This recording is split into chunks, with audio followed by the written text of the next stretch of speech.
Selanjutnya adalah bab 6, yaitu teori biaya produksi. Yang pertama, pengertian biaya produksi adalah pengeluaran atau nilai pengorbanan untuk memperoleh barang atau jasa yang berguna untuk masa yang akan datang, atau yang mempunyai manfaat melebihi satu periode akuntansi.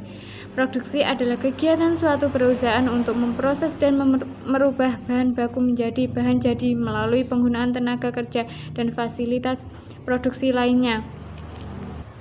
Selanjutnya adalah klasifikasi biaya. Itu dalam tujuan perencanaan dan juga pengendalian biaya serta juga pengembalian.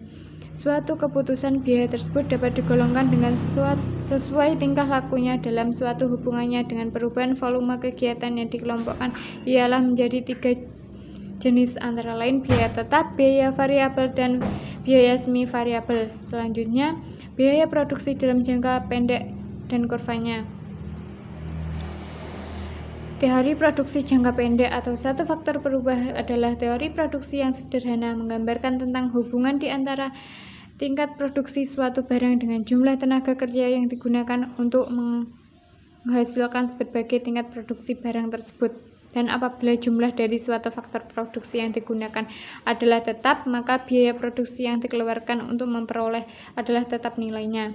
Selanjutnya adalah biaya produksi jangka panjang. Dalam jangka panjang, perusahaan dapat mengubah semua faktor produksinya. Oleh karena itu, dalam jangka panjang tidak perlu lagi dibedakan antara biaya tetap dan biaya berubah. Semua biaya yang dikeluarkan merupakan biaya berubah.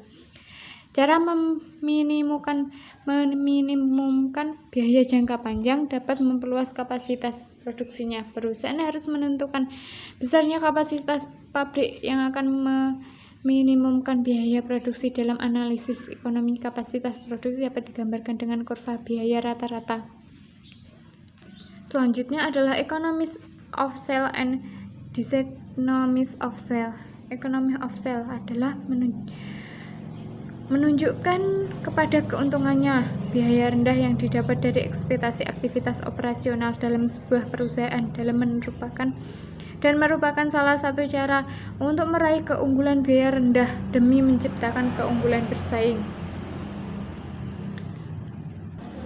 Menurut Pearson dan Wisner, economics of sale dapat dibagi menjadi dua, yaitu volume economics dan learning economics of sale.